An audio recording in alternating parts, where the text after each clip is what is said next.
Good evening, everyone. Thank you all so much for joining us for this excellent conversation tonight. I have a guest that I am so excited about tonight, and she is going to talk about something that I think is really meaningful to us, especially in the educational community, and that we must continue to be conscious of, even though we are dealing with the pandemic, and it seems like we have a lot of things going on, but conscious education is in fact a really hot topic right now because there are a lot of things going on in the political atmosphere, in particular in the state where she resides, things that have come up in the state where we reside, and other states across this country. And so we'll talk about just the fact that I don't think Salandra could have predicted the moment that we're in right now, when she transitioned into her calling. But how amazing it's been, that she is right here during this time. So I want to first start off by introducing you to tonight's guest. I'm going to take a moment to read her bio, and then we will dive right into conversation. Okay. Salandra Grice received her Bachelor's of Arts degree in Interdisciplinary Studies with a teacher certification from the University of Texas at San Antonio. She received her master's degree in education, with a specialization in curriculum and instruction in urban education from Texas A&M in 2019. And she is currently working on her PhD in curriculum and instruction in multicultural education at Texas A&M. She has a decade of classroom experience, and her journey as a student, educator, and parent have helped her in shaping her approaches to help educators create high quality, caring, positive, and equitable school experiences for every student. Salandra is the owner of Conscious Education Consulting and the author of two books that focus on providing an atmosphere that is supportive and encouraging for students of color, honestly, with a specialty towards Black children, as she understands so intimately their needs. Salandra is the awesome mother of two children, and when she is not working vigorously toward her passion, she makes sure to also balance life with her two lovely little ones. So, Salandra, how are you doing? Did I miss anything? Is there anything you want to throw in there for us before we dive on into this conversation? No, I kind of dibble and dabble in a couple of things, and so no need to go down my entire CV right now. I don't. I love that quote from Lecrae and Andy Mineo. I don't do the most, but I do a lot. So I do a lot. I'm a busy woman. We don't do the Um, most, but we do the lot. I love it. I love it. yes, but no, you said everything perfectly, and yes, all of this, as I tell my children every day, is for you. So Absolutely. I keep them and other people's children too. But the heart of this is, so that my kids can Absolutely. be grow up in a world or be in schools that are receptive to them and loving to them and their children, and so on and so Absolutely. forth. That's the goal. Absolutely. So I'm very excited about this conversation because I think it's so important that we do discuss, creating an atmosphere that is supportive for our students for many reasons. Number one, there are so many people who really don't understand what goes on behind the scenes. We hear things, we see things on the news, but we actually don't necessarily understand what goes on and what rights we have to advocate for the needs of our children, and how we can be active in ensuring that our kids receive the opportunities that they deserve. So conversations like this help us to kind of get a clearer understanding of what work is going on, what work must be done, and truthfully, what issues exist, that we must tap into. So we're going to go ahead and dive right into the conversation. Those of you who are tuning in, please hit that share button, hit that like button, engage in the conversation, leave some comments, ask questions. We will definitely be trying to address all of the things that you share with us tonight. So, I guess I'll go ahead and dive into the first question. After several years in the classroom, what made you want to transition into advocating for children of color? So I would like to think I was always an advocate for all children as being an educator. But there were some specific incidents that happened on a repeated basis that made me realize, as a novice educator, that teachers are not prepared to teach students that weren't like them. We weren't prepared to, not all, but for a lot of us, we weren't prepared to interact with parents that weren't like us. And a lot of times, particularly when interacting with Black children and Black parents, there was a lot of negativity, fear, aggression, avoidance, neglect, a lot of negativity just surrounding interactions with Black children and Black families in the school system.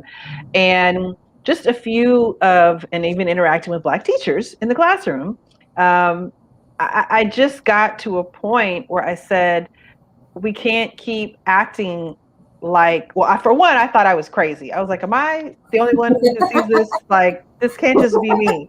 And once I did start talking to other educators and parents and even some students, I just kind of put two and two together. I was like, we've got to change this. We can't keep blaming students, blaming parents and families or whatever, when we haven't done the work as educators to truly understand who we are serving, right? As public servants, right?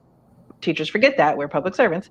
Yes, we get paid, but who we're serving. And so I just took a lot of those negative experiences and incidents that I saw happening to the students that were in front of me, that were in classrooms next door to me, down the hall, and conversations I had with parents, conversations I had with my children's teachers, and with my colleagues, and just said enough is enough.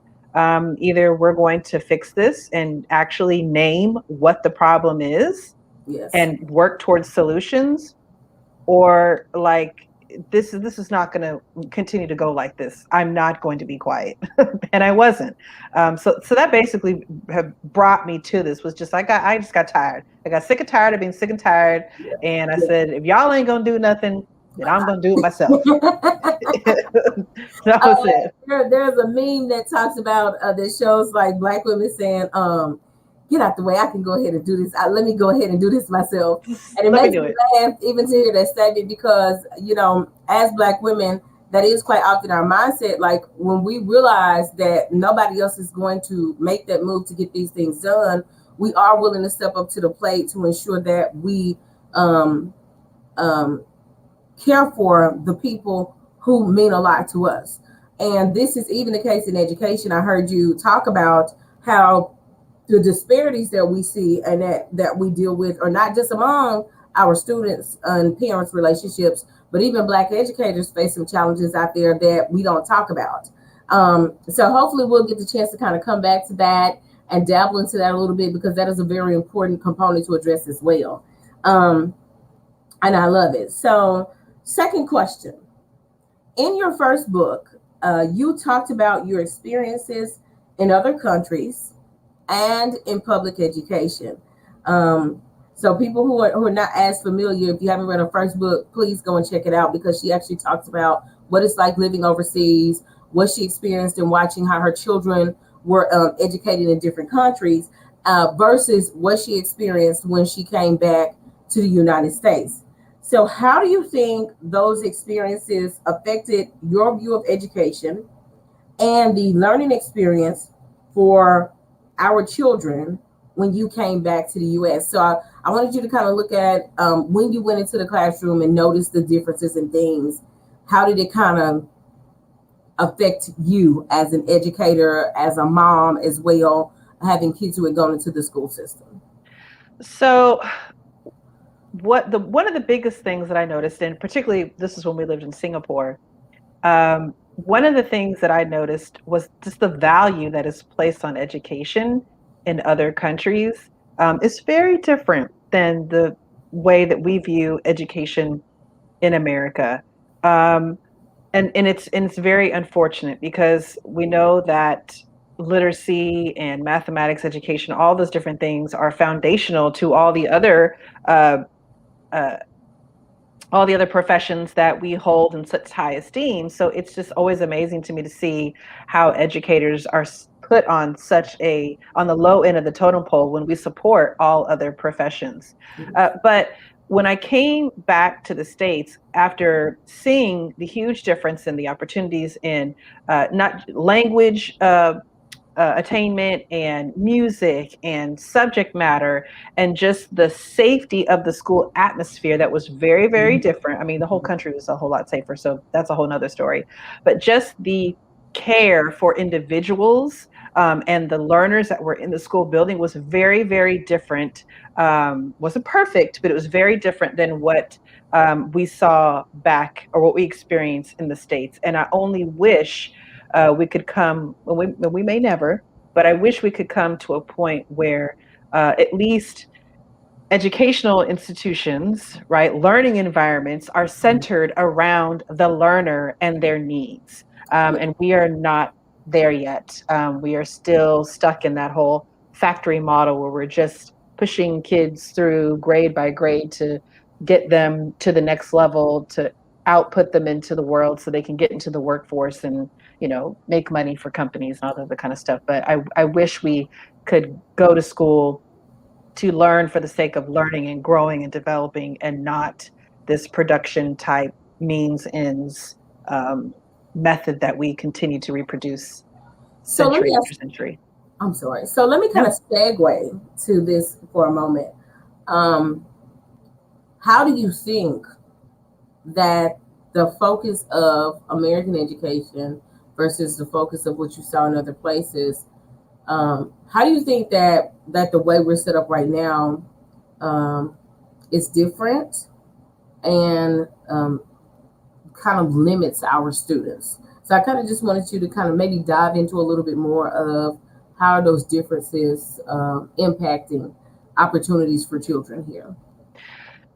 So again, one of the main differences is that learner centeredness that's not visible often when you look at an average American classroom. It's not necessarily catered to the needs of who's supposed to be absorbing all this knowledge or gaining this knowledge. It's really geared towards the adults around and the stakeholders, right? What do the people with the money and who make all the decisions actually need? And that's unfortunate because we see what happens when we're not focused on our students and what their needs are, and they fall through the cracks. And that's why we have all these disparities: class, race, gender, ability, language. You name the identity category, there is a disparity, right? We can actually predict outcomes based on the identities that you hold because of how our system works. And we know this is, well, maybe we don't know, this is by design. We haven't quite broke the mold yet of what the way things were in the beginning when they first began to provide access to public education for all citizens. But I hope that we can get to a place where, especially right now, since we're in yet another fight in making sure that we do get to that point, I hope that we can continue to open more doors so that we can see the benefits of moving away from these traditional um, concepts of control, compliance, assimilation, and actually start to provide students opportunities to actually hone in on their talents, develop their genius, because every child has a purpose on this planet, and to develop that genius and actually move them towards avenues that they are actually interested in, so that they can make something of themselves and contribute positively to society, like we claim that education is supposed to do. But I'm not sure that we actually have those goals in mind when we send kids to school and continue to reinforce outdated policies and practices that continue to reproduce the same results decade after decade. I think that one of the unfortunate truths is that we see a lot of parts of education that are performative, meaning that we are following strictly protocol, knowing that it does not necessarily yield results, but publicly we try to declare that we're doing what's in the best interest of our students when we know that there are things that must operate differently. And hearing you talk about basically going back in history, right, where opportunities were limited, of course, for minorities in this country, there are still so many areas where we have talked about evolution but have not actually put those things in place. What you made me think about was tiered instruction and differentiated instruction, and how for so long we have folks that are preaching this, but the actual full implementation of differentiated instruction quite often does not happen. And when you address these things in terms of how it can really benefit all the students that you teach, how you can really see a good turnaround. I've taught classes of students where there are probably 10 or 12 different and they may overlap, but different learning styles and different personalities that require mediation in some type of way to help them learn. And I discovered that if I was truly diving into things like differentiating instruction and tiered instruction, I was able to meet the needs of students without feeling exhausted in the same way that I was if I was just, as they say, beating a dead horse. I'm working and I'm stressing and trying to get them to understand the things as they are written in black and white on paper. When the truth is, if we don't live through a black and white lens, why do we expect kids to be forced into one? Would you Mhm. agree or disagree with that concept? No, I absolutely agree with that. And we don't differentiate very well. Oftentimes, we don't even have enough resources to provide differentiation. Ooh, It can be challenging when you're one yes, educator in a classroom full of at least 30 different personalities and learning styles and needs. And so it's not all to say that teachers are bad and teachers are not doing their job, right, but we often don't have a lot of the support that we need right, to right, do what we know we should be doing in the classroom. So we're all just trying to do our best. But still, that idea that all of our students need something different and we should be able to provide that should be a no-brainer. And unfortunately, like you said, we are so tied to a lot of the bureaucracy involved in running a school, maintaining a school, and just that high stakes testing culture has everyone under someone's thumb all the time, and so it really unfortunately hinders a lot of the good work we could be doing, particularly when it comes to differentiating instruction or culturally responsive practices or any buzzwords you want to put out there that is more student centered. We really don't provide educators enough room, resources, support, autonomy to do the things that they know that they should be doing and that they want to do, but they simply sometimes they just can't. every time I think about the issues that exist, I rarely think about it being issues of the teacher.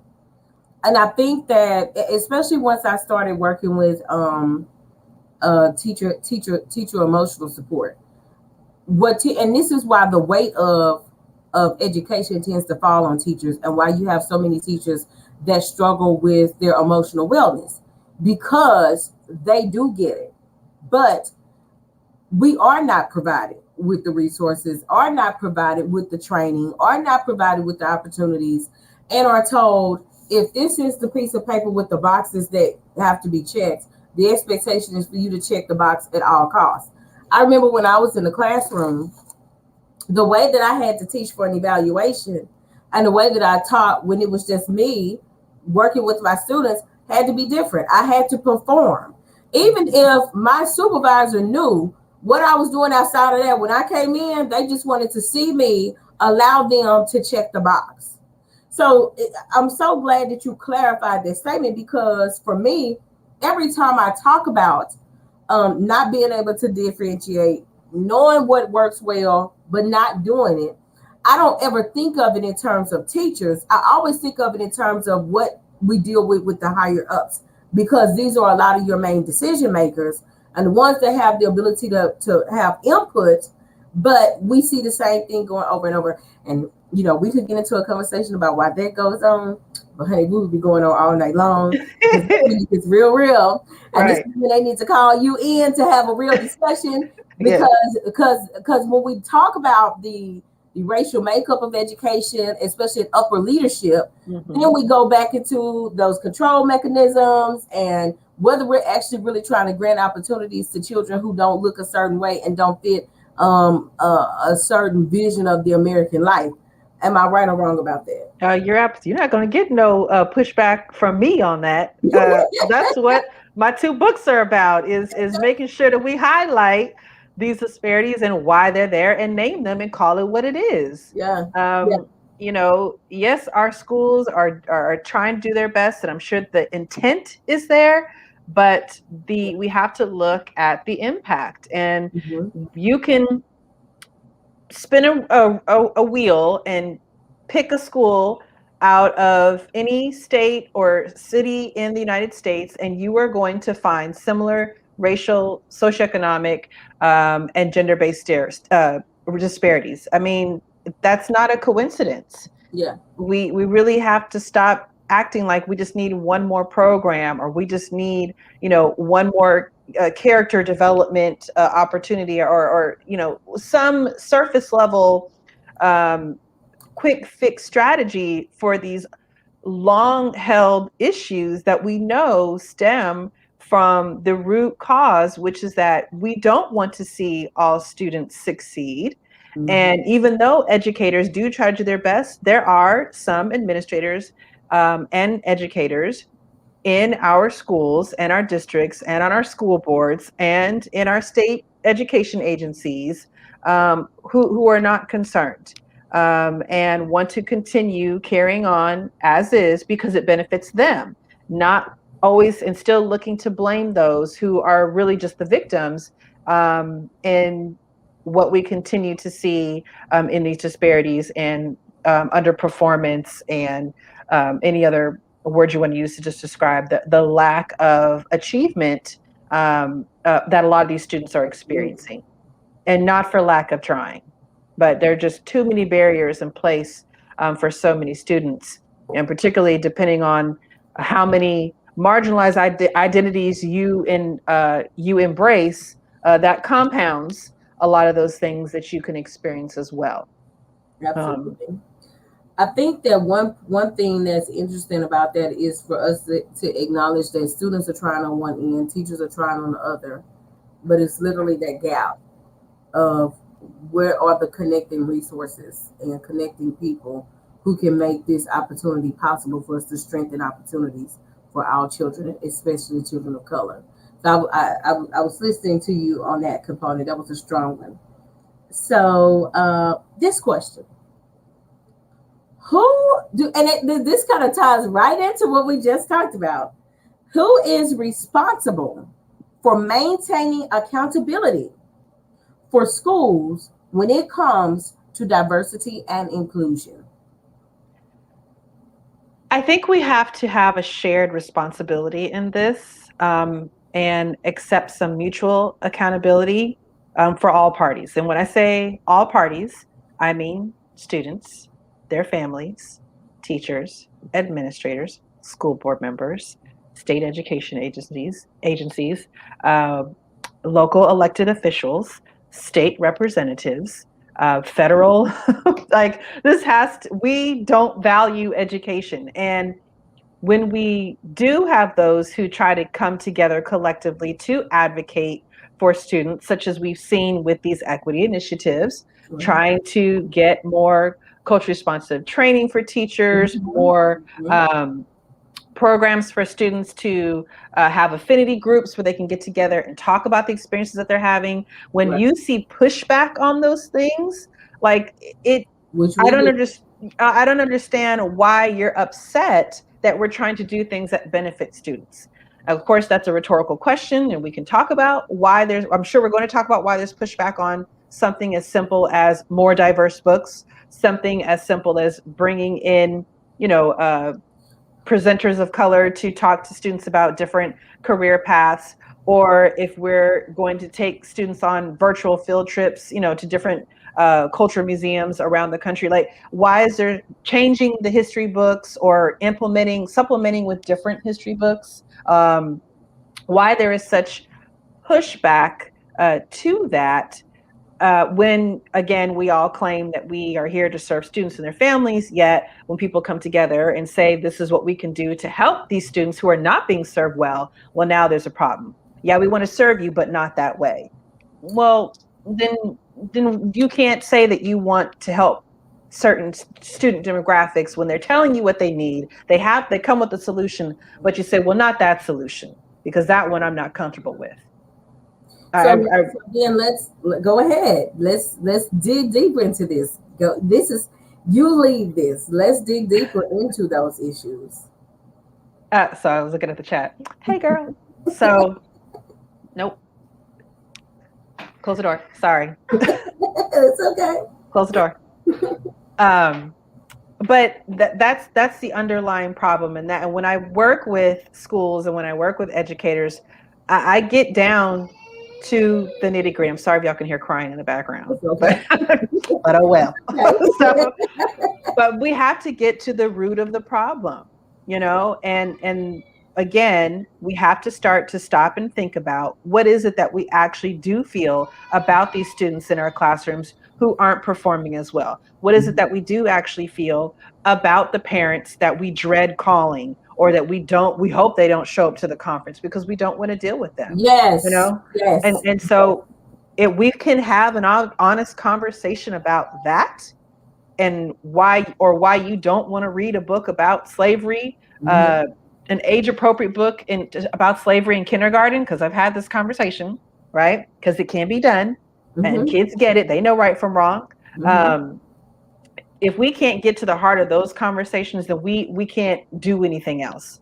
It doesn't matter how many strategies we have, how many tricks we have in our tool belt, how much money we throw at a problem. If we haven't fixed our mindsets, if we haven't tugged at our heartstrings and figured out what is inside of us and what is often keeping us from moving forward with something that is proven to help those students who are not performing well, then what are we talking about here? The session that I led last year with LAECA and Louisiana Department of Education was bridging the gap between teachers and parents, and it focused on the teacher element of it, right? Because one of my beliefs is that there are so many things about education that we cannot control, but there are plenty of things about ourselves that we can, in terms of creating an atmosphere of compassion and care for our students. Even though we are fighting with curriculum on the back end, we're fighting with, is this actually working for our children? The component that I can control is how am I engaging with my students? How am I ensuring that I'm meeting their needs? How am I putting my biases to the side in order to really give these people a fair chance whose lifestyles may look different from mine?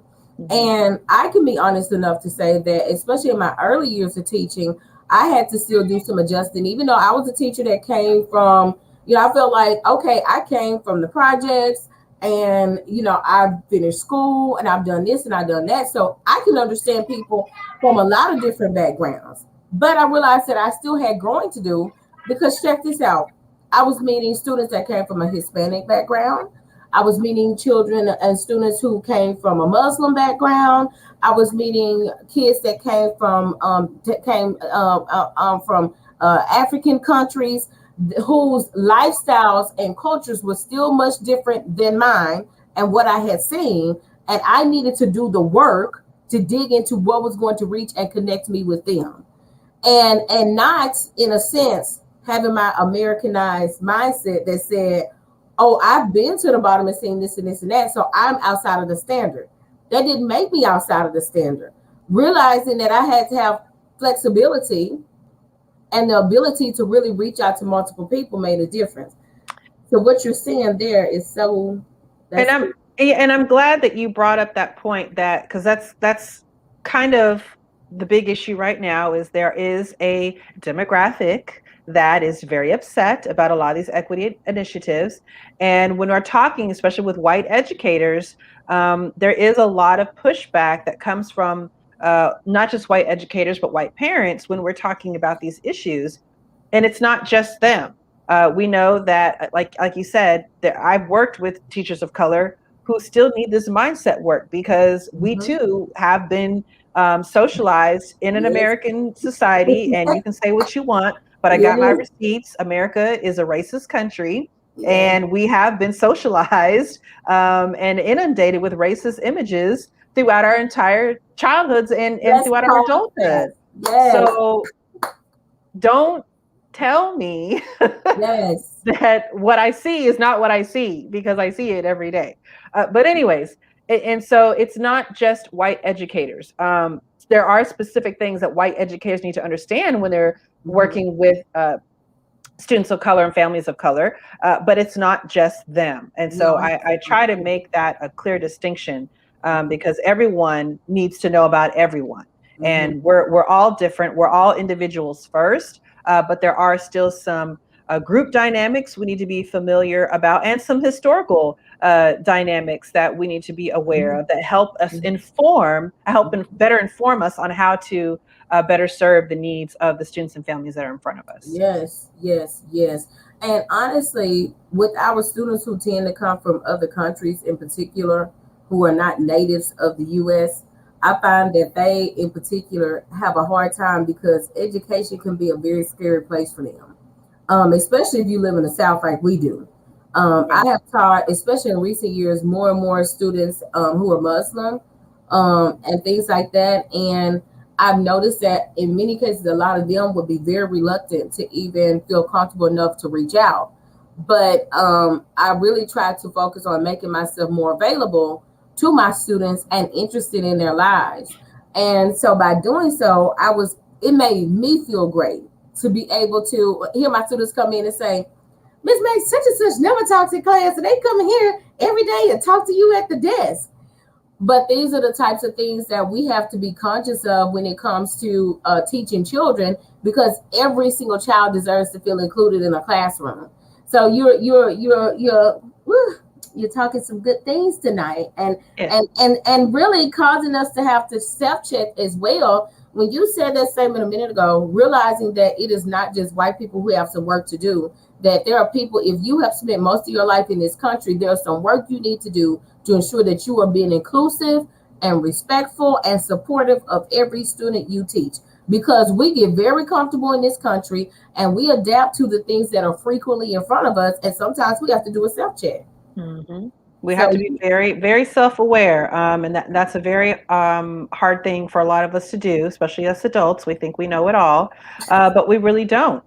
And I've continued, I've learned so much on this journey and continue to learn every day. And I know I'm trying to be less judgmental every day, but as a human being, it's hard.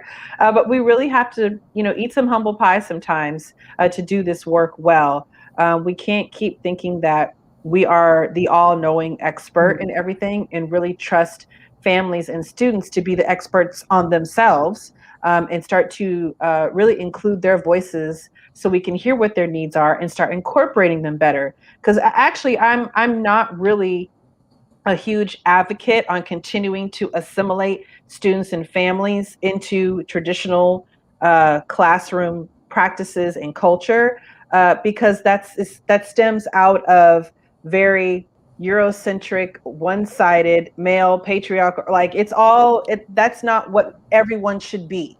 That's for one particular group, and that's fine for you. But everyone should not continue to be forced into that mold to continue to make people who hold those identities comfortable and feel safe. And so I don't. I'm in favor of changing the way that we do school in general. I know it's difficult for a lot of families to know which way is up when they're trying to navigate, mhm, who to talk to in the school mhm, building to get my kids in GT, or who do I talk to about discipline, or who do I set up an ARD meeting with, or who do I talk about special education, or all these different programs and things that parents do worry about. Or how do I get help with homework, or where do I get language mhm, services? mhm. I wish that schools provided more access for families to navigate those questions a little bit more easily, instead Yes. of taking the whole, well, if you don't know, sorry, can't help Yeah. you.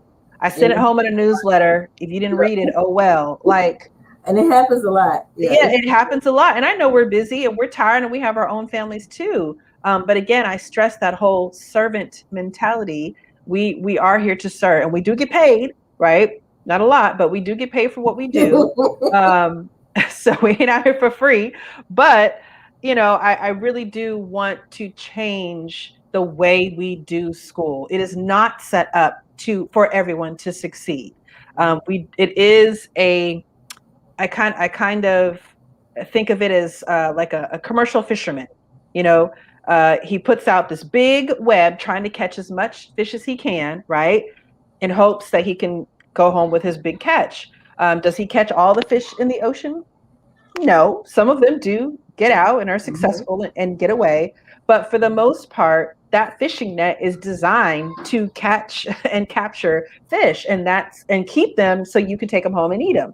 And that's how our school system is designed.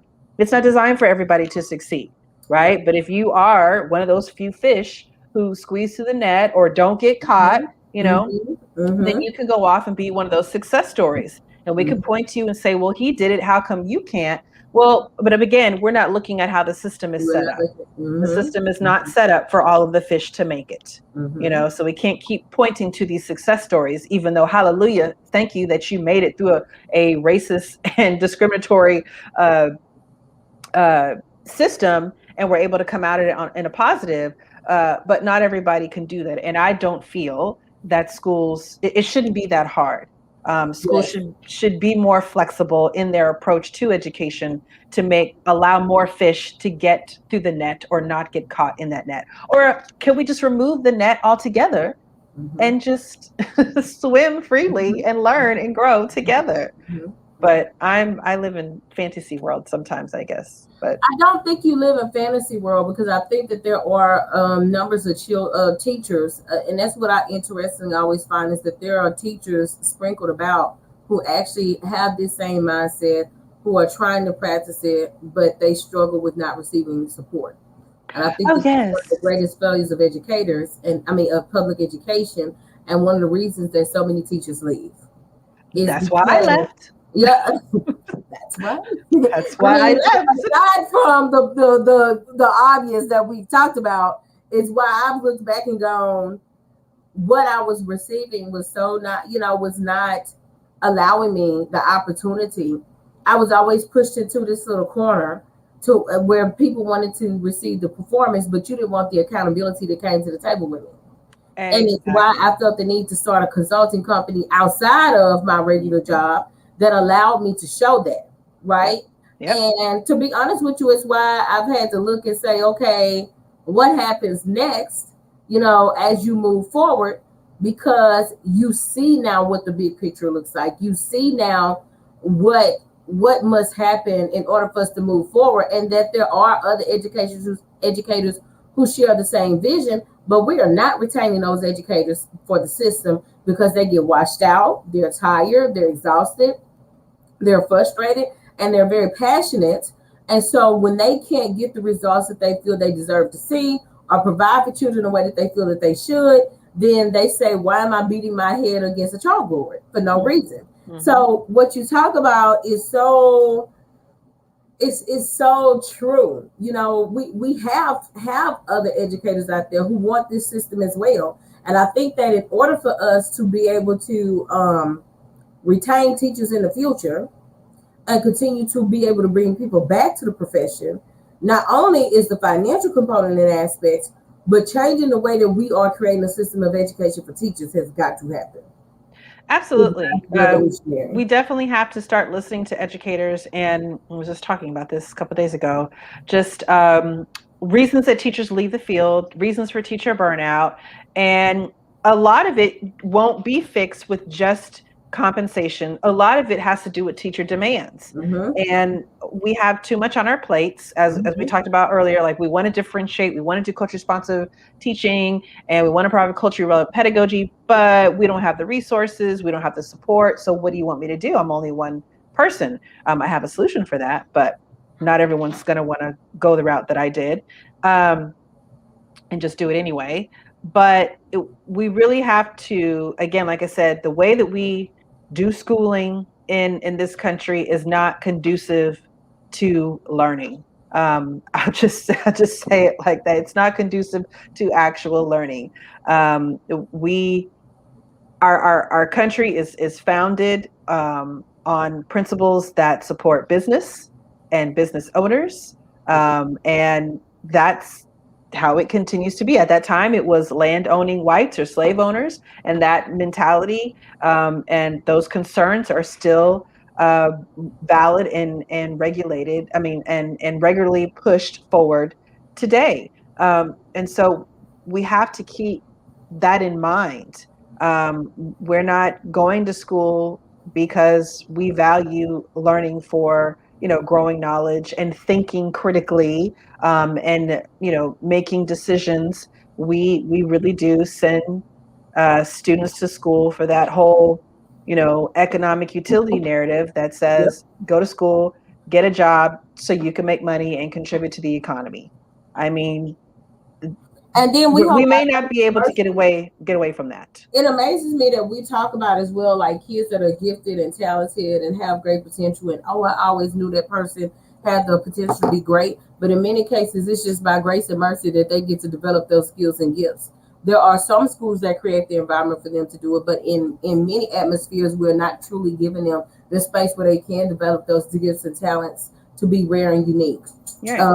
or to excel the way that they desire and deserve.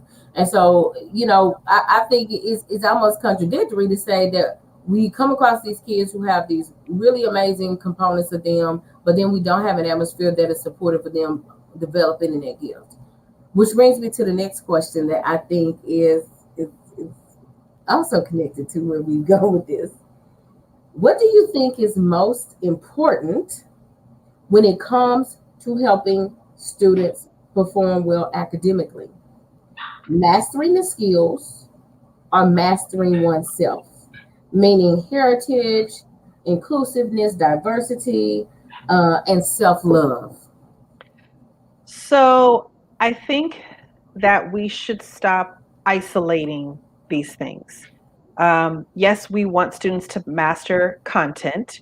We want them to develop positive Mm-hmm. self esteem and self efficacy so they can continue to learn and grow.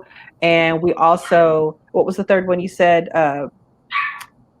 What was the other one?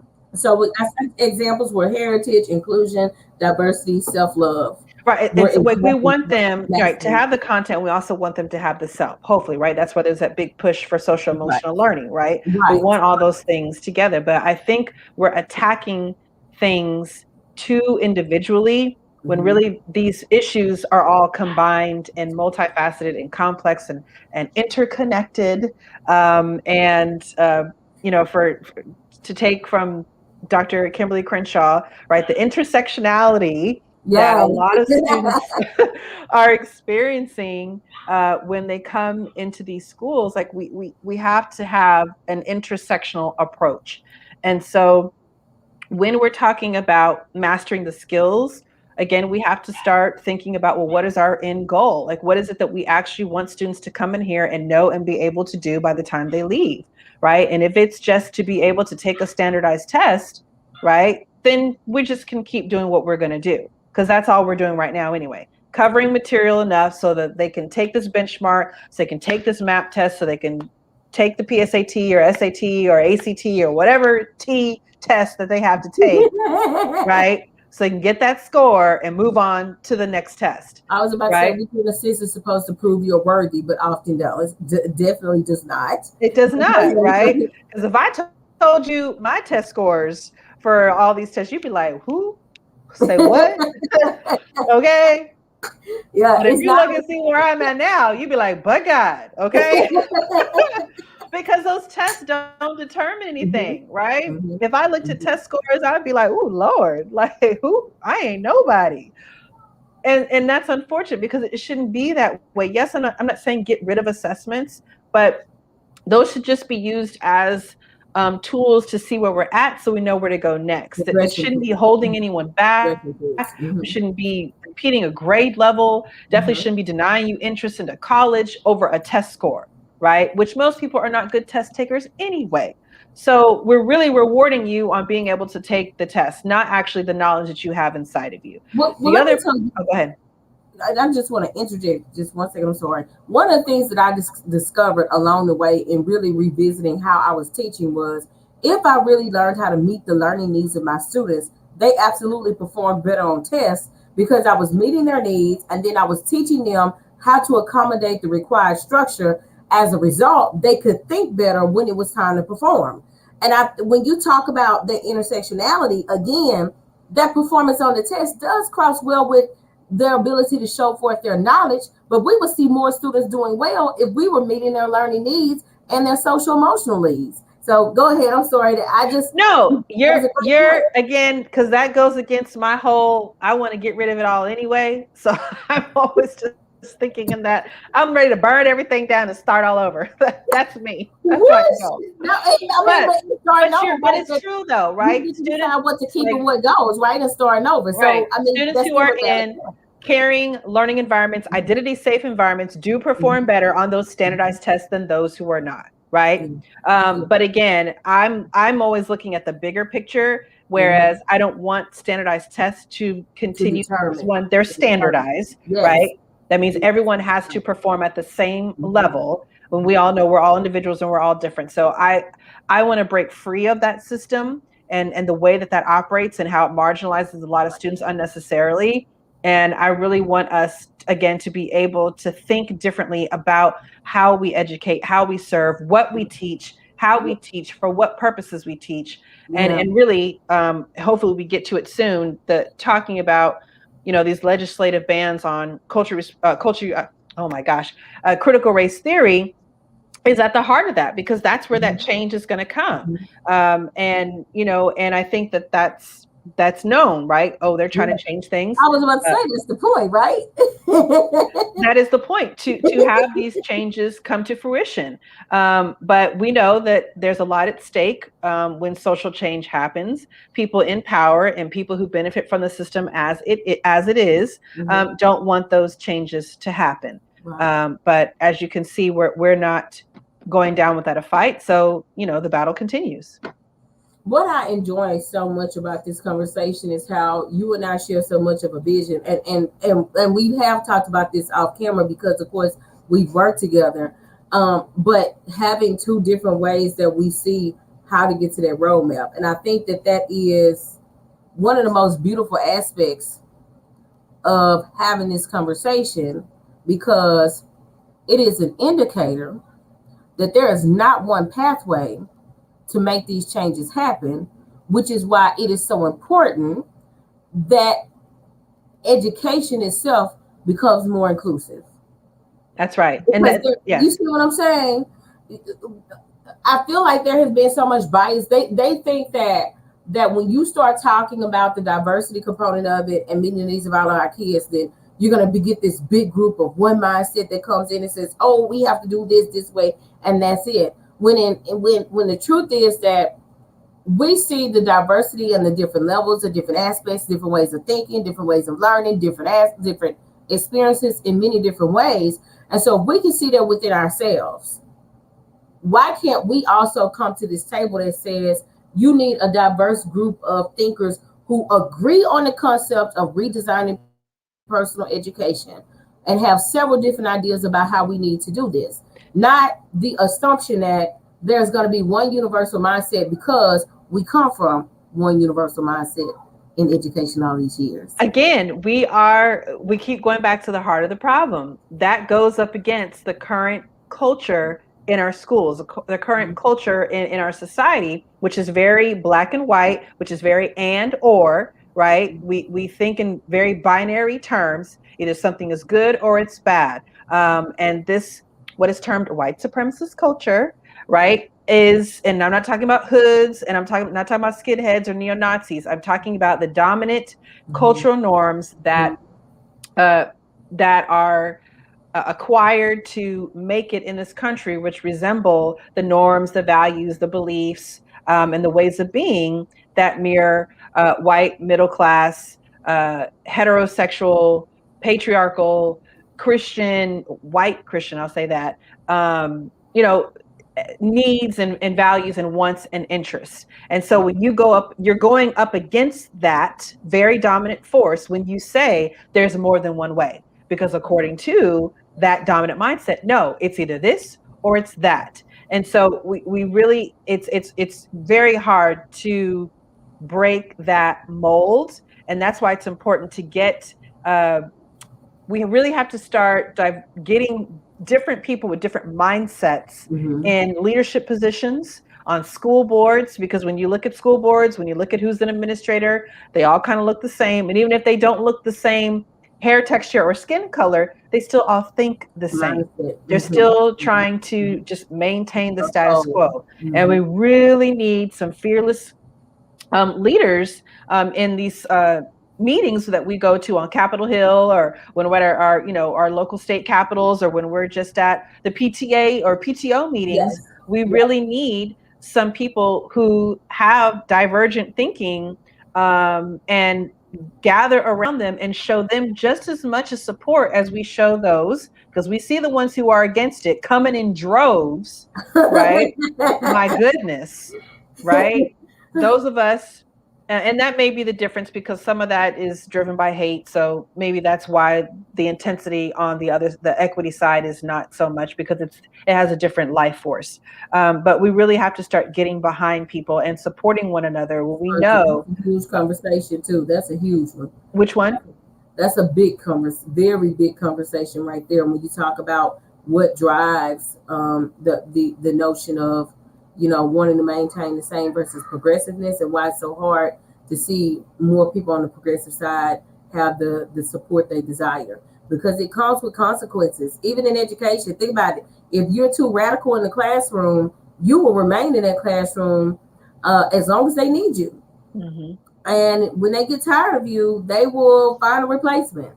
So what you say is important, and I just wanted to kind of throw that in there, because that was a good one. That was a good one as well. Yeah, no, we definitely we need stronger and more fearless leadership. And we know the bottom line is people need their jobs. And I'm not blind to that fact. And I'm thankful and blessed that I was able to move around the way that I was, because I know everyone doesn't have that opportunity to do so. I was able to rock the boat because I was like, all right, well, I'll see you later then. I don't have to be here. I'm here because I want to be here. But I think that's why the work you do is so necessary, right? Because you get to go in and, in a sense, teach cultural buy-in to this to people that it might be harder to reach. To be the you know what? Since you said buy-in, I actually, because that's kind of like the thing around when I do work with schools. It's like, what I'm either treated as an option. Volunteers will come, and I'm like, hold on. Now, if I was coming here giving you math strategies or reading strategies or science strategies, it would not be optional for the teachers. You would have the whole entire school in here, and they would be learning how to teach math, science, social studies, etc., in a way that would better reach their students. But because we're dealing with issues that touch on deeply held beliefs and people's biases and prejudices, now it's an option. Now we don't want to make people uncomfortable. Right. Even though we know that there is an underlying issue of racism or discrimination or lack of support for students with disabilities, or lack of support for English language learners, or lack of support for newly immigrated students, or you name it. Even though we know those are issues, we don't want to force anybody to be uncomfortable and learn more about how to support students, because we want you to be able, those of us who are in positions of power, we don't want you to be uncomfortable. We rather our students continue to be uncomfortable. And I really don't agree with that whole statement of, well, we have to have all teachers buy in. No, we never have to have buy-in for anything else. We're never going to get to that point if we're waiting for everyone to get on board. Some people just need to be left in the dust, and we need to keep it moving, with or without you. I think that what it comes down to as well, though, is it goes back to what you said a moment ago, right? If it is not being viewed as a requirement for people to attend, because at the end of the day, we can't say with or without you, but the situation that schools are in so much right now is that they're keeping people in because you have nobody else. So when we talk about buy-in, we do still, in a sense, have to get those people to commit, because if they don't commit to changing it or see the relevance of it, then we're spinning our wheels again. But Right. what you talked about is the problem. People making it optional to deal with this issue of conscious educating and equity and equality across the board, versus making it mandatory that you attend. Now, just because they attend doesn't mean they won't buy in, but if they don't attend, they can never have a sense of responsibility, and they can never have a sense of consciousness evoked upon them to make a difference. Right. You can't even begin to have a sense of accountability if you won't even show up. So I think Exactly. that's where that part comes in. Like, we can't even engage with people, because the truth of the matter is many of these schools are not going to send folks home. Right. So there has to be a change, in my opinion, where the school does start to require things like this in the same capacity that you require every other type of training, because it does require teachers to say, I am willing to make that sacrifice, I'm willing to buy into this, get engaged, do whatever I have to do to become a better educator, right? Right. But that can never happen if your school districts continue to say, oh well, the teachers going the consultant's going to be here who's going to talk a little bit about um, African American stuff, and then they always try to bring it down to just that component, and that's Right. one of the big issues. It's not just that. It's Yeah. not just That's not what conscious educating is. That's not what inclusiveness is all about. Well, It's that's not. where our anti-blackness comes in, and we know that's a whole nother issue too. So, and Ooh, I talk about that as well. look, look, I'm So, ready. and Look, I got a story on that one as well, with some trainings and go where everyone showed they self. go ahead, go ahead, go But ahead. and that's kind of the thing. That's the other thing too, is that a lot of this is based out of fear, fear of the unknown, fear that I'll make a mistake, fear that I won't do it right. But Yeah. we'll never get over that if we never give teachers the opportunity to practice and engage and grow and develop in these skills. Because what I have found is that those who are the most reluctant at first, by the end of being in one of these trainings or developments or workshops, whatever you want to call it, the light bulb does come on, right? And they do start to see the relevance. They do start to see the significance. They do say, oh, I thought it was going to be this, but actually it's this, and I do Mhm. need this, Mhm. right? And Mhm. so I urge educators not to focus so much on what you see in the media and Mhm. how that narrative is Mhm. driven, and really get yourselves into some literature and some scholarship on these Mhm. practices, I some like that. history books, I like that. and you can come to your own conclusions about where to go next. But I really, really urge educators to start, turning on their researcher brain, doing some me search. And if you don't know where to start, hit me up, conscioused18@gmail.com, and I have too many resources to give you to help put you on the path to knowledge Yes. and Yes. learning, so we can start interrupting a lot of these misconceptions about what equity, diversity, and inclusion, I like cultural relevance, cultural responsiveness, critical race theory, whatever word you want to use, that talks about better supporting historically marginalized families, people, students. We need to set the record straight, right? We Yeah. should be at the forefront of knowledge in this area. We should not be getting our knowledge from the news. I We like should that. not. We should be I like getting it from peer-reviewed research, history books, historians, that. Hmm. you name it. That's where we should be getting it from. But if you don't know where to start, hit me up, and I'll put you on the path. I'll help you out. So you already double dabbled with critical race theory. So let's go around to that question. Critical race theory, does it help or harm our schools, and why?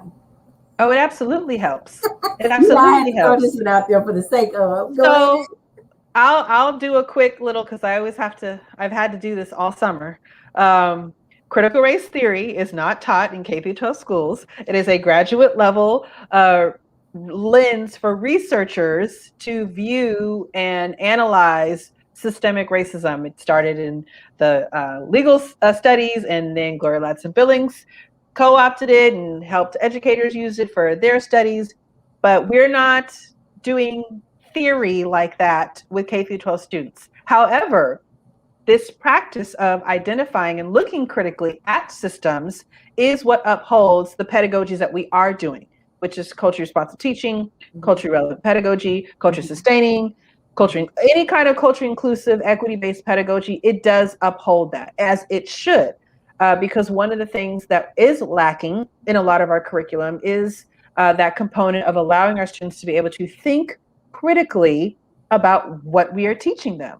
Asking questions: who, what, when, where, why, how, who does this affect, and what happens, and what's going to happen in the future if we continue to do X, Y, and Z in such a way. We have to start allowing people to ask our students to ask these questions, so they can actually start to think about them and problem solve, and go out into the world and do all those great things that we say that they should be doing. Yes. But if we haven't given the skills to think critically, to actually question their school system, to question their society, to question our teachers, right? We have to have the atmosphere where questioning is okay, right? And it's not seen as a form of disrespect. Investigating and asking, why is this the way it is, and making connections, it shouldn't be frowned upon, right? But again, we're not there yet with everything, but that's the push that we're trying to get with all of this culture and inclusiveness. It's not just making sure that everyone performs the same on standardized tests. We really want to transform the system so it doesn't keep creating, inequitable outcomes, predictably for the same student groups, because a lot of these outcomes have life and death consequences for a lot of students. It's not just a pass or fail. It's life or death. It's school to prison pipeline. It's cradle to prison pipeline, right? It's the school to prison nexus. Like this is not a joke for a lot of students and families. The issue with the school to prison pipeline is that it is, especially in a lot of these states, like it is purposely designed because prisons have become money pits.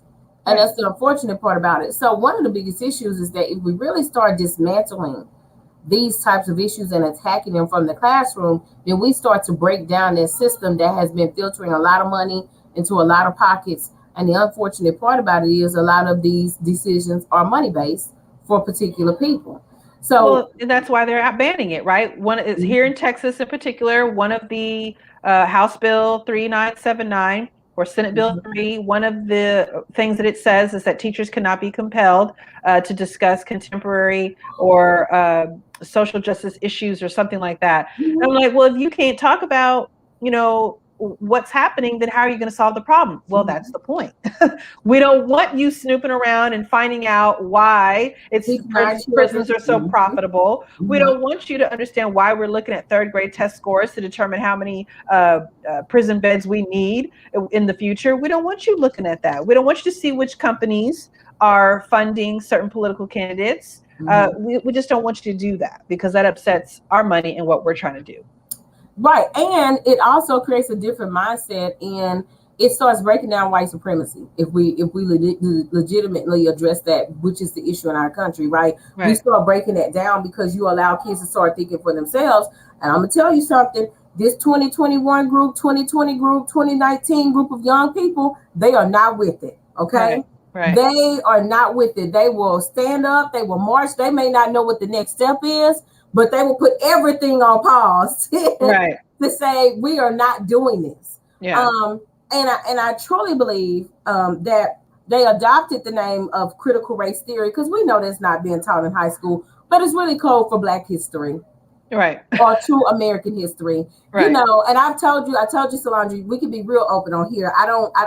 We don't water this down. So I've been enjoying you hit me with a bang, bang, bang, bang. I'm like, let's talk facts. But the truth of the matter is we don't want any more talking about Black history, Black culture, Native American experiences in this country. What So happened to slavery happened a slavery long in time ago. Get California? over it. Yeah. Yeah, get over Trail of it. Tears happened forever. Get over Exactly, it. exactly. There's too We much don't want to talk about the long-term effects of all of those practices. We don't want to exactly, talk about how exactly, poor Native communities are and continue to be poor. We don't want to talk about missing Indigenous women. We don't want to exactly. talk about suicide rates for trans Hmm. students. We don't want to talk about suicide rates for Black males. We don't Hmm. want to talk about, why there are so many homeless people in certain cities. We don't talk about affordable housing. We Well, just don't want to deal with any of that, right? so let's turn it into a monster by making it seem like something is actually not.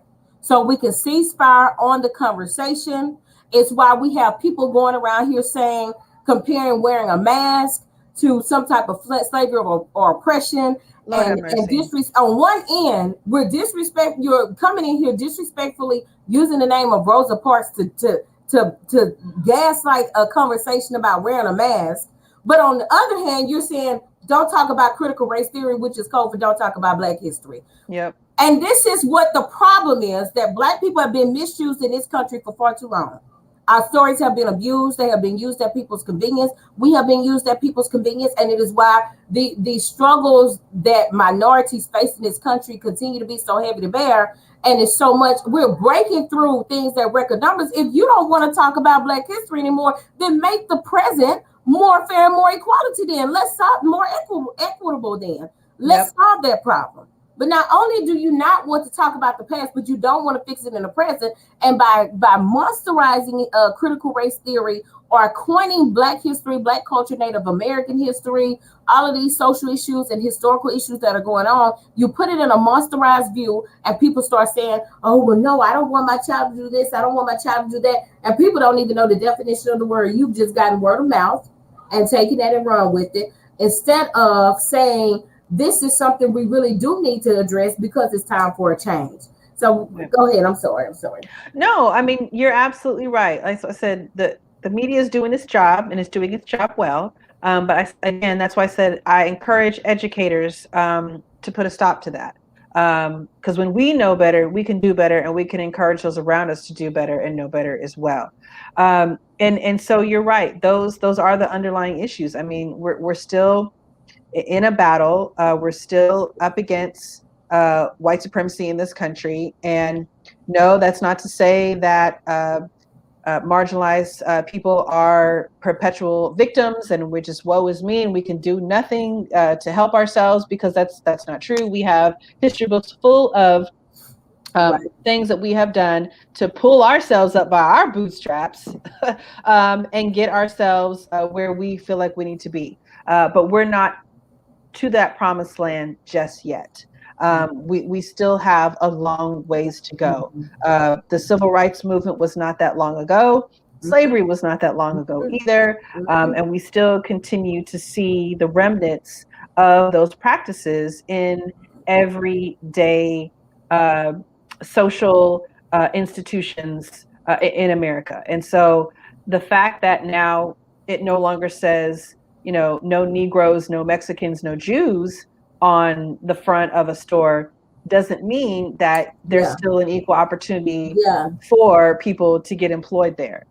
Just because We know that. Yeah. it no longer says white and colored on the water fountains or the restrooms doesn't mean that there's still not racial hostility when we go into the workplace, or that students are still not dealing with racist incidents when they go to predominantly white institutions or PWIs. Like, that's not to say that just because the language has changed, hearts and minds, unfortunately, are still the same, and those practices are still happening as well. Yeah.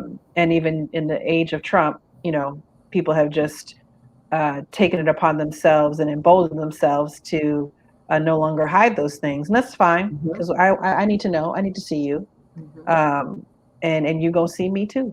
Ah! You see me, I see you. Hey! Hey! I like that. And you kind of already talked about the issue with Black history. And I guess I'm gonna really touch on that then, because this kind of makes it even more personal. You live in Texas, and a few years ago, Texas was trailblazing by having a few school districts who were trying to implement Black history classes into the curriculum. This year, school districts are firing principals for allegedly teaching "quote unquote" critical race theory.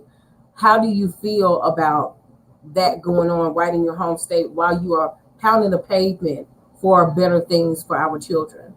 So I think it's ironic, and I think it's blatant. I mean, it's hypocrisy at its best. It's I don't know how else to say. You can't approve, an ethnic studies course focused on African Americans, yet penalize teachers for talking about slavery and racism and white supremacy. Like it just doesn't. The math is not mathing here. Somebody make it make sense. Make I it mean, make sense. I don't understand. So it's unfortunate that we are getting mixed messages from our government Mm-hmm. about what we are supposed to be teaching and how we're supposed to be teaching it. But again, that's where conscious educators come in, who can think critically about the situations in front of them, about what their students are facing, and be able to take the necessary steps that they need to do to become that change agent who can make the difference in the lives of their students, in spite of whatever legislation or school rule or heat you may have to encounter. Of course, these are risks that we're going to have to take, and we have to calculate them, right? Right. Like again, we know paychecks are tied to a lot of this, so we can't do everything. But I think we should take an assessment of the sacrifices that we are willing to make, Mm-hmm. and move accordingly. And if you can only make some sacrifice, maybe you can partner or get with another group of people who can make different sacrifices, and we all are able to put pressure where we can put pressure at. We can all have some kind of influence within our own little spheres. And so again, I do think it's unfortunate that we have to navigate through this House bill like this, because we know they sticking to it, right? We'll As long run a as red they light can. and we'll As long drink as and they drive, can, yes. and well, Yes. now we can carry without a permit. I was going to say we'll carry without a permit. We can do that anyway. We'll do all kinds of things and break all kind of laws, but don't you talk about racism in America in my child's Oh, my classroom, goodness. because then Mm-hmm. I'm going to the school board and I want you fired now. Like, Mm-hmm. come on, we pick and choose what we want, but we know why there's such an people are taking such an offense to these conversations, to this kind of curriculum, to this kind of dive um, into America's history, because again, we want it to be in the past. We want to keep believing the tale that America is this land of perpetual progress, and Yeah. slavery was an aberration, and it was just a sidestep. It wasn't something that we intended to do. No, it was written into the Constitution. We did intend for it, right? These are laws written. Don't tell me it didn't Mm-hmm. coincide with what America was trying to do when it was codified. So Mm-hmm. I don't understand that argument, but that's another topic. Um, but I really do hope, like I said, a lot of this is going to take some courage and fearlessness, Yeah. um, because now that we are battling in the legislature and battling with school boards and battling with school districts, and people are losing their jobs for this, it is we're going to need some Rosa Parks and Martin Luther King Juniors and some Malcolm X's and some Angela And some Davises real ones, in not our run around in school board meetings to disrespect us. I said some real right. We ones. need some Marcus Garveys. Mm-hmm. We need some Cesar Chavez's in these school boards. Like we need to see these folks too. Yeah. We can't keep seeing the David Dukes and the Trumps and I can't even the Betsy DeVoses. We can't keep having these folks run us out of the room because they're loud and obnoxious and are ready to fight at a school board meeting, Yeah. which Yeah. is so crazy to me. It makes a Um, lot of noise, but it doesn't do anything. it's not doing anything. Yeah. I'm not advocating for violence for anything. But I do think we have enough ammunition on our side, history on our side, to keep pushing the fight forward and not making it easy for naysayers to restrict us and censor us Mm-hmm. in these classrooms, when all we're trying to do is actually educate and inform, so we can make society and schools better for all of us. I think that one of the biggest misconceptions as well is that the stories of other races and cultures do not, in fact, empower non-black students and non-white students. I think that's a big misconception that they don't see Mm, the ability of these stories. I'm like, I don't care what anybody says. For me, I think Black history is so important because this is an empowering story for everybody to know. You know, if you look at the story of so many Black people who went through trauma yet still came out on top, came out as businessmen and women, learned how to read, helped to change laws despite all the odds that were set against them. That is inspirational for anybody. That inspiration doesn't have a color attached to it, and that's what tends to bother me is that the concern is the threat of what it does to empower one group of people when the truth is that these are stories that everybody deserves to know. These are conversations that every child deserves to hear about, that every child needs to be exposed to, because these are people who influence your well-being as well. You know, and it mhm. bothers me to hear people say stuff like, I don't see color. But your house is colorless and not diverse. So you do, because every choice you make is going to be based on what is the familiar and most comfortable to you, because there are stories, especially in this country, the most influential stories, and I don't bite my tongue on saying it, come from Black folks who were at the bottom, enslaved, given nothing. Every single time we took a step, housing laws that we weren't able to use, slave codes, giving us the Reconstruction era, but cutting it off after 13 years because Black folks were doing too much and learning too much too quickly to advocate for themselves, and we still figured out ways to make things happen. Those are stories that everybody deserves the right to know because everybody needs the opportunity to be inspired. Absolutely. And everyone needs a little dose of truth. I've never heard of any white child being harmed by learning a little history, a Black No, history, Latinx history, Native American no, history. I've never heard of mhm, anybody being harmed. Everyone no. came out okay, and actually came out with a renewed sense of self. And Yes, understand and knock yes, down sometimes that false sense of superiority, yes, because you realize that great things didn't just happen at the hands of rich white men. right. Before there was Europe and before there was the Enlightenment, there was Africa. Mhm. And that's where all that came from.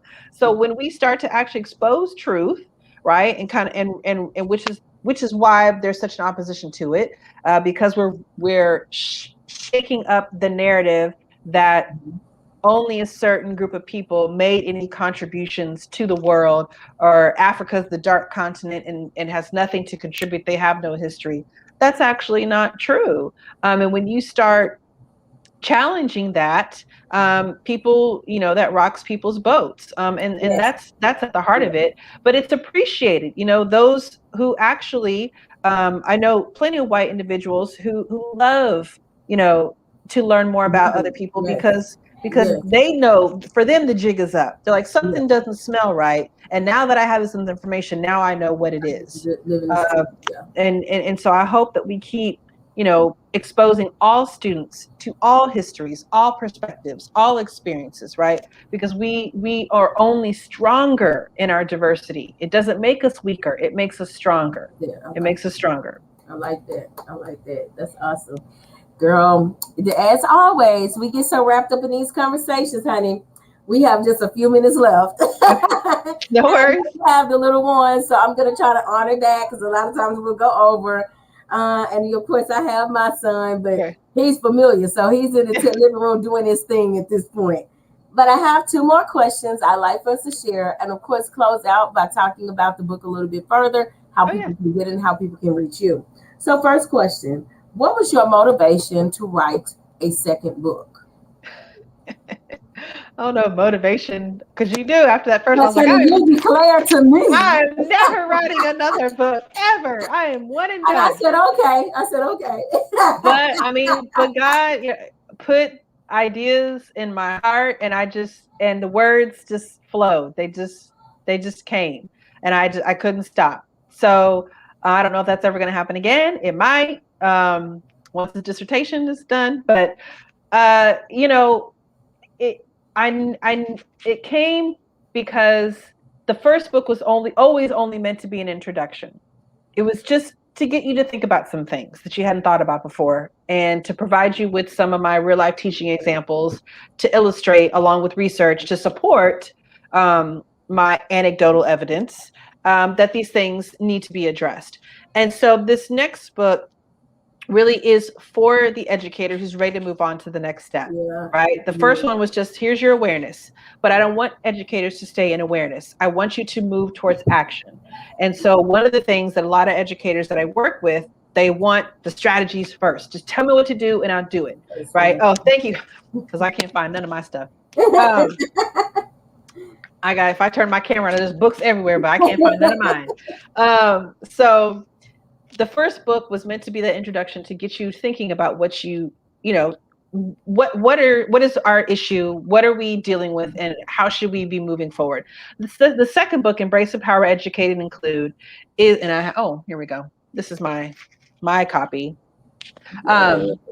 Gives you those next steps, right? And because there's so many resources and frameworks and theories and approaches, right? There's not just one way to do this. Yes, I did my best because I know how busy educators are and how we just need those tools. Like, right, what can I take back tomorrow and do tomorrow? Mm-hmm. So I broke down 4 principles, and they each have maybe 3 or 4 components that go with them that help us understand a little bit better about how to incorporate those principles of embracing our students, empowering our students, educating our students, and including our students in our classrooms and schools in a way that was digestible and easy for educators to implement. So it's not only, again, full of stories from my teaching experiences, it also has research, has tons of resources. So if you get the Kindle version, you're going to be able to click on all those links, tons of resources for you to utilize right away and get you on that path to, this is what I can do tomorrow in my classroom, right? We can't do it all, but we can start somewhere. And that's what this book does. Yes. It just gives you just a little map to help you start somewhere, right? Because that seems to be what's holding some of us up, is we don't know where to begin because there's so much. Mm-hmm. But this book, which of course could not have been written if it weren't for the scholarship of, Gloria Latza-Billings and Geneva Gay and James A. Banks and Paul Gorski and Sonia Nieto and Christine Slater and so many more people. It builds off of their scholarship, which is can be very dense and heavy. And I just tried to take simple tenets of that and make it digestible for educators so we can get to work. Yes. And Salandra really does have some profound work that she does through her books, and I love it. I guess I could say I worked with her on these projects. So I try not to be so biased, but I remember the first time when I started reading your first book, The Conscious Educator, and I was like, it's going down. And I was just saying, so what really compelled me were the personal components. The international experiences you had, plus your experiences as a teacher. You really offer a unique perspective, especially from a Black woman's point of view, that if people really want to elevate a sense of thinking, this is it. Right. This is it. And then I was so excited when you came back with the second, which I knew you would. I told you you would. I was like, I've never. But exactly what you said is true. Like, you offer basically this roadmap to start helping people get to the places they say they want to be.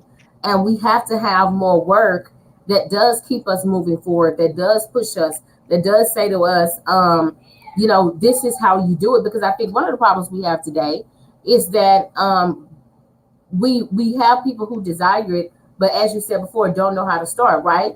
So now you've actually moved into activism, Salandra, which says, let me give you a roadmap that will help you start getting to that place.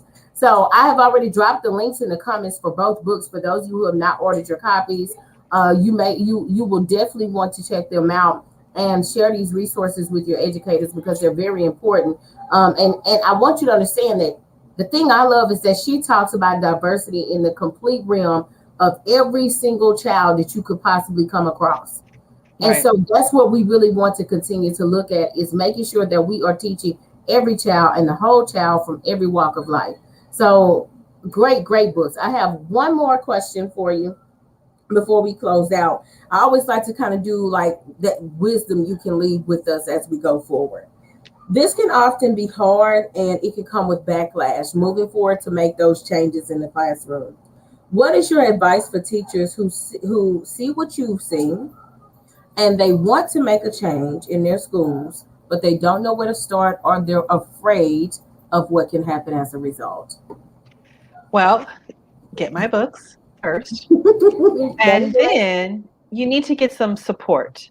I did not have support in colleagues when I started openly talking, I mean, about these issues that I saw. I did not have any support. And that was, and I think looking back, I know why I did not have any support, because I wouldn't have two books if I didn't have to go through all that stuff on my own. So God knew what he was doing. He's like, why is this always happening to me? Yep. Lord have Yep. mercy. But Yep. he was preparing me for what I'm doing now. So I can Yep. speak to every form of resistance that you are going to encounter, because I've probably experienced it, if not worse. Um, and so I would get a support system. Stop talking behind closed doors and get with some like-minded educators and just take that first step. See what, because there's so many issues that we need to tackle, try to look and see what you can do right now. If you know that your students just need um, more school supplies or access to more school supplies, start there and figure out how you can get that to happen. If you know you need more diverse books on your bookshelves, Mm-hmm. then start there. If you know you need to hear the voices of families whose first language is not English, and you need to hear them at PTO meetings, then start there, right? Whatever you see the biggest issue is that your school or your classroom is having, get you some like-minded educators together and start formulating a plan Awesome. Yes. and go from there. And do it courageously, do it consistently, do it humbly, um, and do it for your kids, right? I don't, I hate to see adults out there supposedly advocating for students, but really they're just out there trying to be seen and make a name for themselves, because that's going to Ooh. show very Mm-hmm. quickly. We're going Mm-hmm. to see through that, Mm-hmm. because when the pan gets hot, we know that you're going to jump out the Yep. fire. Yep. Yep. Yep. True Always equity do. advocates have war wounds and scars, and they cry and they fall down and they get back up and they try it again. And so that's what we really need. And some of us, you know, if you have to do it on your own, do it. But like I said, you really need to have a support system. Again, I want us to also have a foundation of accurate and complete knowledge when we're going into these school board meetings, when we're going into these PTA meetings, or we're going into, just a staff faculty meeting. We want to talk about what kind of PDs we want to bring, or what kind of initiatives that we want to work on. What's our school theme for next year, right? And really come with our knowledge. And even with that, that still may not turn over hearts and minds, Right. because we know what the bottom line is. But at least we've done what we No. can, and we're informed on our Mm-hmm. position. Mm-hmm. And so you can't, well, I was gonna say you can't argue with facts, but you can. But you're gonna look real silly when you do. I love it. I love it. I want to start by thank you, Salandra, so much for coming by tonight, and having this conversation with us. I'm so excited about it. I'm so excited about the work she's doing. I'm so, I don't want to sound mommy-ish, but proud of her. Just seeing Salandra from the beginning, from step one, formulating her plan of action, writing her book, developing her company, and even just evolving. And I want to tell her that the comfort and the forwardness that you have, as you've been in this atmosphere longer, is just so wonderful and refreshing and amazing and bold. And I have enjoyed the conversation so much tonight. I'm so honored and happy to have you here. And Salandra, to those who are tuning in, she has Louisiana roots as well. So we're talking about the need for advocacy, and I'm campaigning hard for more advocacy in our state. So we have women who are living here or are from here who are doing the work of dismantling these systems that do not meet the needs of our people. We have to ensure that we are supporting them, uplifting their voices, encouraging their platforms, and connecting with them on social media outlets to stay engaged with what they're doing to help us move forward. And she is one of those women who is constantly pushing the envelope for meaningful conversations. So I'm so thankful to have you here today. I Thank you for also want having to me. encourage you guys. I feel like this is the perfect conversation to check out another book. This is a Yes. book called African American History for Kids, Oh, okay. written by Margot Weston, who is my college friend. We both studied English together in undergraduate, and she's actually a coach for me right now on some projects that I'm working on. So people talk to me all the time about coaching, and honey, I keep a coach on my team to help me get to the next level. But this Right. book has been rated, you guys, number one. It hit number one last week. I And love so it. I am putting a link in the comments. If you are Yes. looking for ways to increase that diversity, you now have a resource for your children and your classroom as well. We have great work going on. Margot lives here in Louisiana as well. So we have great work that's going on.